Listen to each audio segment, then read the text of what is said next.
Bismillahirrahmanirrahim.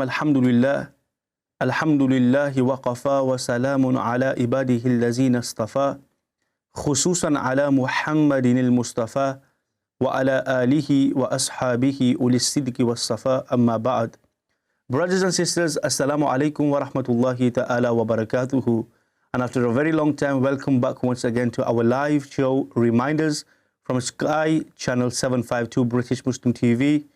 And alhamdulillah, inshallah, today we will be discussing our unparalleled Prophet Sayyiduna wa Nabiyyuna Muhammad sallallahu alayhi wa alihi wasallam, an individual who lived over 1400 years ago, and despite living so far away from us, without any technology, without any images of this individual, how 1.8 billion Muslims today show reverence and respect and model precisely his every aspect of his life and try to implement his teachings within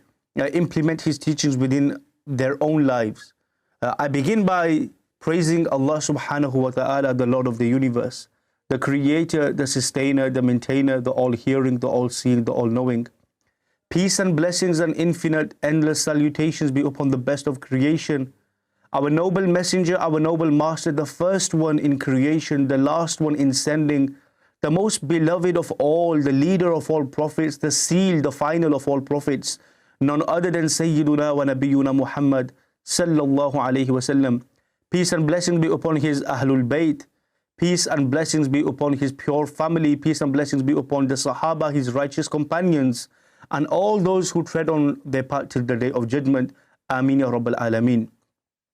It's very important for us to, when we look at the life of the Prophet sallallahu alaihi wasallam, to do a comparative analysis of how life was before Islam, what life was like pre-Islamic Arabia, what was taking place within the Arabian Peninsula, and how when Allah subhanahu wa ta'ala says in the Quran, A'udhu billahi minash shaitanir rajim, قَدْ جَاءَكُم مِّنَ اللَّهِ نُورٌ وَكِتَابٌ مُبِينٌ, that has come to you from Allah subhanahu wa ta'ala, the Lord Almighty, an illumination, a light, وَكِتَابٌ مُبِينٌ, and the book, i.e. the Quran.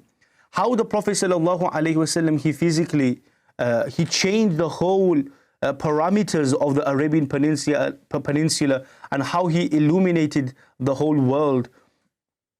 Some have actually described the period before the arrival of the Prophet sallallahu alaihi wasallam, 571 CE, 6th century, as the darkest epoch within human history. It was the darkest time for a human to live. Bigotry, slavery, blind nationalism, human kidnapping, exploitation of humans, racism, discrimination, exploitation of the weak and vulnerable. These were all things that were taking place at that time. So why is it that we are studying the life of an individual who physically departed from this world so many years ago, over 1400 years ago, who was born in an area surrounded by desert, the type of people who have been described as illiterate? Why is it that 1.8 billion Muslims today not only respect and show reverence to this great individual, but his every footstep, his every statement, they follow it, and they really honor every movement and every moment of his life, and they implement it within their own lives? Inshallah, today we will look at how our Prophet sallallahu alaihi wasallam, he is unparalleled, not from the views of Muslims, but rather what non-Muslim Western academics and Western historians have actually had to say about our Prophet sallallahu alaihi wasallam. John William Draper, a very famous English historian, he gives us a reason to why we study the Prophet sallallahu alaihi wasallam when he says, and I quote, in 569 CE, 4 years after the death of Justinian, was born in Mecca a man who out of all men exercised the greatest influence on the human race. So John William Draper actually says that this one man, he is the one who has the largest influence on the human race. And how great was this influence? Another British scholar says that whether it is serious or whether it be trivial, his daily behavior, it instituted a system which millions are observing today with conscious memory. There has never been anyone regarded by any section of the human race as a perfect model and looked at so carefully other than this man named Muhammad. And this man, he very clearly says that every footstep, every action of the Prophet is a perfect model. How the Prophet sallallahu alaihi wasallam, his unparalleled example. As a father, you have no father like him. As a grandfather, you have no grandfather like him. As a husband, you have no husband like him. As a friend, there's no friend like him. If you look at in terms of leadership and authority, he's a political leader, he's a religious leader.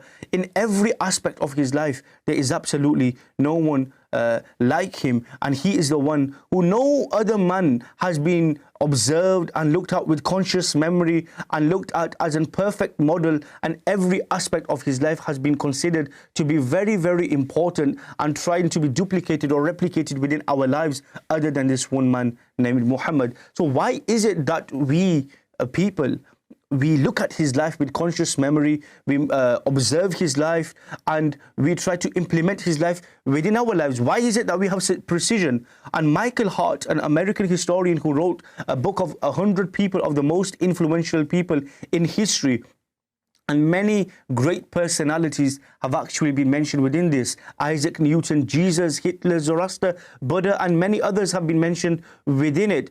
And from all of these people, the person he has listed as number one is none other than Sayyiduna wa Nabiyuna Muhammad sallallahu alayhi wasallam, our noble master and messenger, peace and blessings be upon him.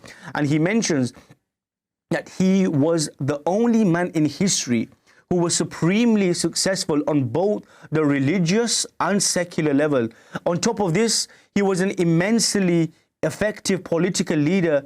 And on top of this, he had no means. An orphan, born in a society void of art and literacy, and despite all the odds, he distinguishes a chain of successes and transformations on both the individual and the world level. Who else has done anything like this? None other than our noble messenger sallallahu alaihi wa alihi wasallam. His father had passed away before he was born. At a very young age, his mother had passed away. You know, many times people have success, but they have 2 steps on the stepping stone, on the ladder before they begin their journey.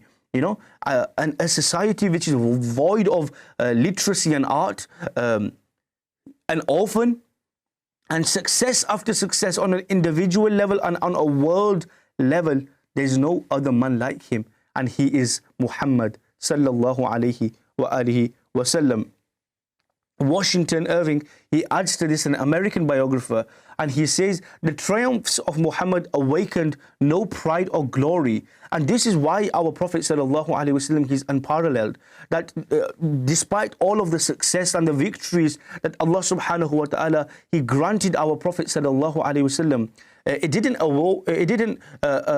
nothing was awoken out of pride or arrogance. There was no pride or glory or any type of arrogance.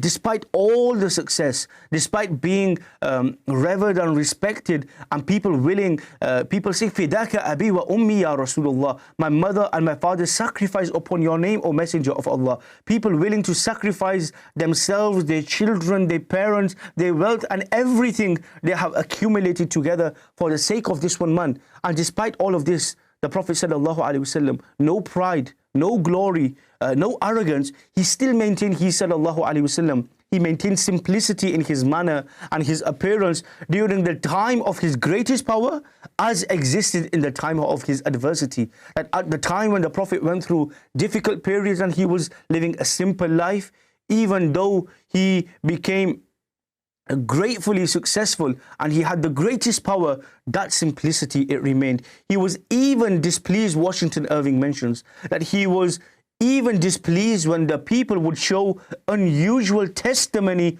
of respect to him upon his entrance, that when he sallallahu alaihi wasallam would enter into the room and a person would stand up to honor him and respect him, he sallallahu alaihi wasallam, he didn't like this. He sallallahu alaihi wasallam wasn't fond of this. He sallallahu alaihi wasallam, he is unparalleled. He sallallahu alaihi wasallam is matchless, incredible and remarkable in every aspect of his life. My brothers and sisters, we should be grateful to Allah subhanahu wa ta'ala that prophet, that 12 of the previous prophets made supplication to Allah that, oh Allah, make us from the nation of Muhammad sallallahu alaihi wasallam. We, without any hard work, without any effort, without any reason, Allah subhanahu wa ta'ala has showered his immense blessings upon us, and he has enabled us to be from the ummah, from the nation of the Prophet sallallahu alaihi wasallam.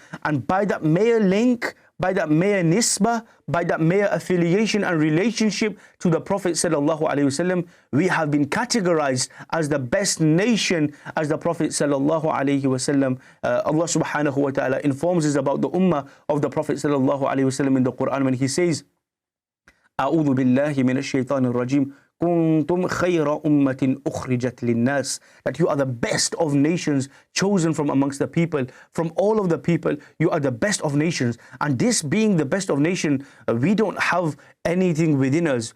In terms of beauty, there are more beautiful people. In terms of wealth, there are more wealthy people. In terms of worship, there are people who are more remarkable in piety than us. But one thing that the Prophet sallallahu alaihi wasallam's ummah has, and that is a leader like no other, an unparalleled prophet, matchless, incredible and remarkable. And there is no man like Sayyiduna wa Nabiyuna Muhammad sallallahu alaihi wasallam, a man, an individual, a leader, a father, a grandfather, from all aspects of life, a role model. As Allah says in the Quran, لَقَدْ كَانَ لَكُمْ فِي رَسُولِ اللَّهِ أُسْوَةٌ حَسَنَةٌ, that indeed in the Prophet sallallahu alaihi wasallam you have the best of examples, and he sallallahu alaihi wasallam is the best of examples for us. So my brothers and sisters, not only should we recognize and honor and show respect to the status, to the maqam and the mansab, the position, the lofty high position that Allah has given our noble messenger,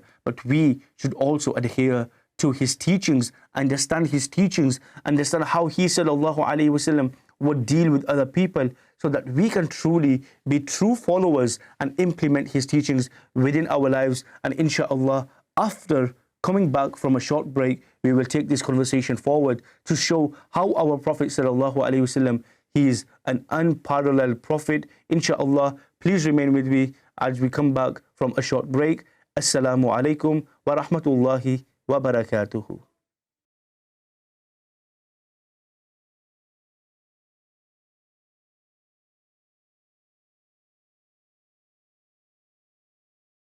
Assalamu alaikum wa rahmatullahi wa barakatuhu, and welcome back once again.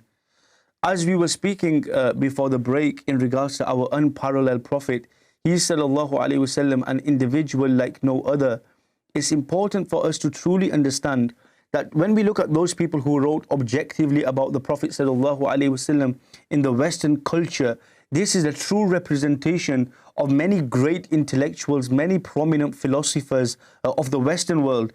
And when they studied the life of the Prophet sallallahu alaihi wasallam, they truly realized that he is unparalleled, a prophet like no other, matchless, remarkable, and they were overwhelmed by his greatness and the greatness of his character, his nobility, of his morals, the chastity of his demeanors, and they sought to understand his greatness. And some of the things that others have mentioned in regards to our Prophet sallallahu alaihi wasallam, we have James Michener, who writes, a European historian, in his article, The Extraordinary Personality. He mentions, with his extraordinary personality, Muhammad, peace and blessings be upon him, caused a revolution in the Arabian Peninsula and in the whole East, and he destroyed these idols with his bare hands, and he established an eternal religion that calls for the believing in one God, the Almighty God. If you look at the French philosopher Cadifo, and he writes that Prophet Muhammad was the inspiring prophet and believer, and no one can contest his high status. So he says that this is beyond dispute or discussion about the high lofty position the one supreme deity, the Lord Almighty, Allah subhanahu wa ta'ala, has given to the Prophet sallallahu alaihi wasallam. The feelings of equality and fraternity founded by Muhammad among the Islamic bloc were applied in practice even on the Prophet himself. And Kadifo, he highlights this fact that the Prophet Muhammad sallallahu alaihi wasallam, he wasn't an individual who would only preach for equality, human rights, gender rights, animal rights, but rather he said, Allahu alayhi wasallam, as Sayyida Mu'mineen, Sayyida Aisha, she said, كان القرآن يمشي بين الناس. He was the living Quran. He was a physical embodiment of the teachings of the Quran, and then he would teach it to other people.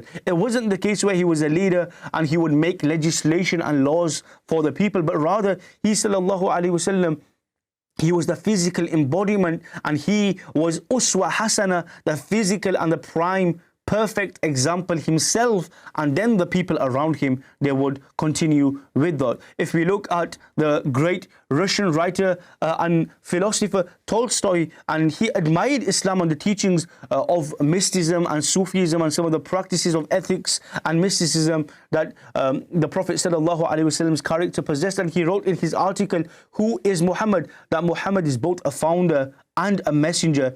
He was from the great men who served the social framework profoundly, and it suffices him that he guided a whole community to the light of truth and made it incline towards peace and tranquility, pursue mysticism, asceticism, and prevented it from shedding blood and making human sacrifice, paving the way for development and civilization. This is the great deed that only a strong man can do. A man like him is worthy of respect and admiration. My brothers and sisters, these lists of Western academics and philosophers and historians, it goes on and on and on. And all it does is show us that how we as Muslims, we as believers, we have been given this unique positioning within Islam and within human history, that Allah has given us an unparalleled prophet as a role model. If we look at other than this, you have Thomas Carlyle, a famous English philosopher from 1881 to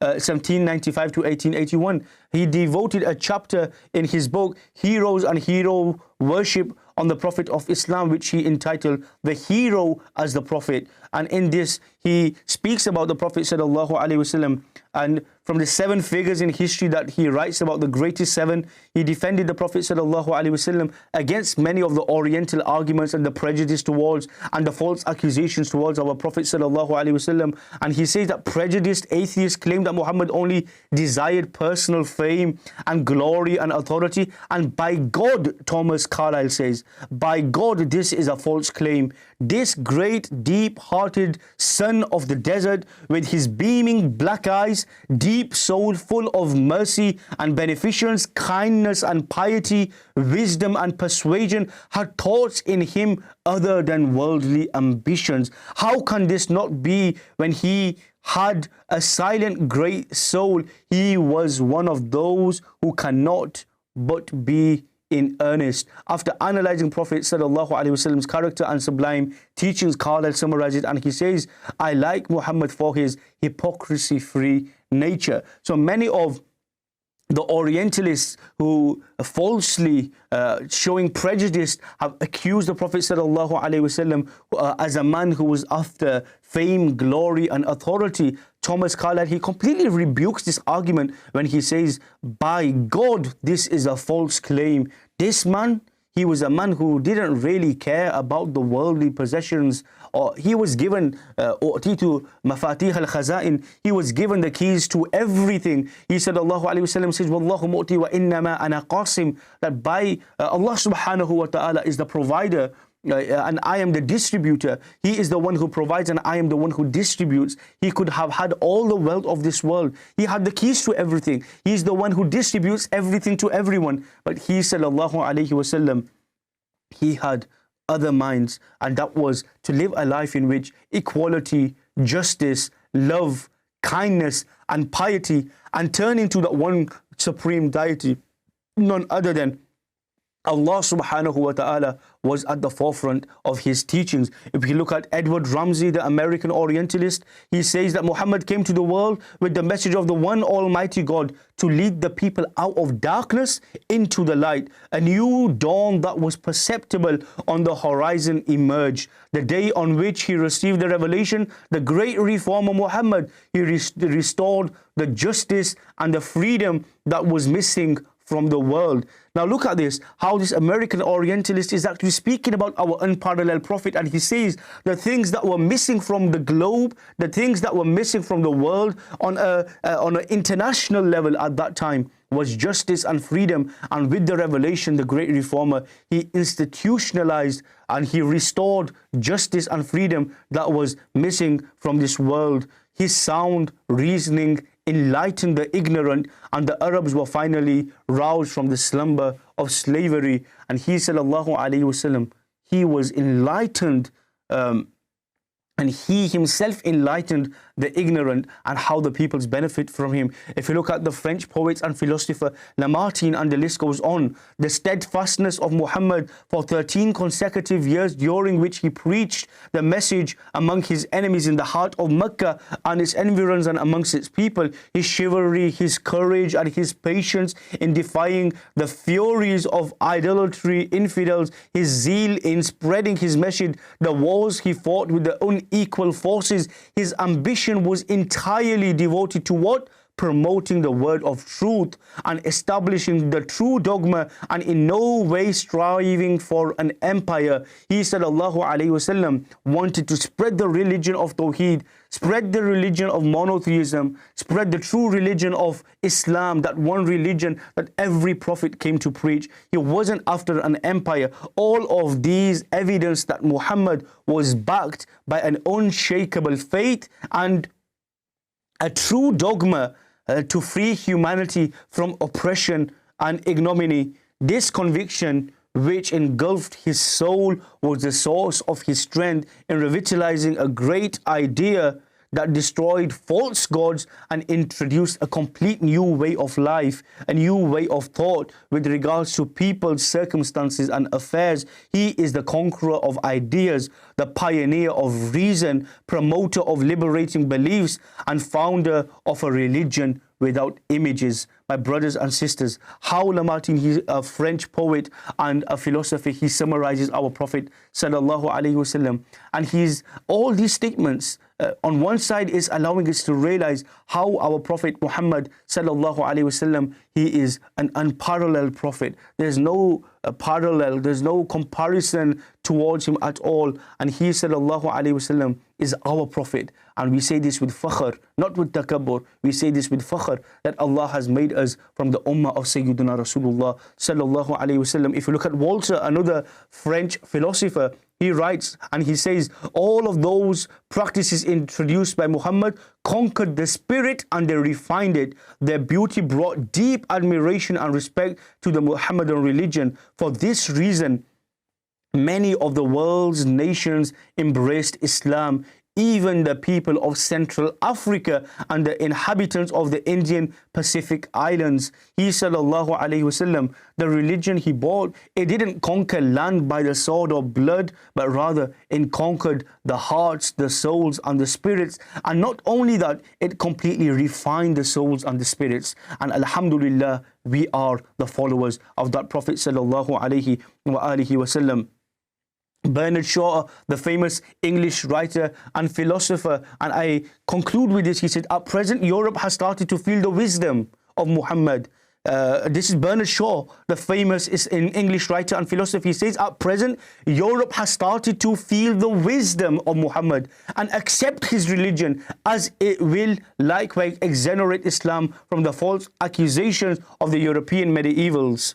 He added, therefore, it is possible to confirm my prediction by saying that the religion of Islam will inevitably be accepted by Europe in the near future. And I believe that if such a man like Muhammad was given authority over the modern world, he would succeed in solving problems in a way that would bring the much needed peace and happiness. Bernard Shaw, he actually says that in the modern day and age, all the problems which you have, when we are looking for success, when we are looking for peace, when we are looking for happiness, if Muhammad was given authority over the modern world, he would succeed in solving the problems in a way that would bring the much needed peace and happiness to this world. My brothers and sisters, this is our master, this is our prophet, this is our noble messenger, the final of all prophets, the remarkable, the matchless, the incredible, none other than our noble messenger, Sayyiduna wa Nabiyuna Muhammad.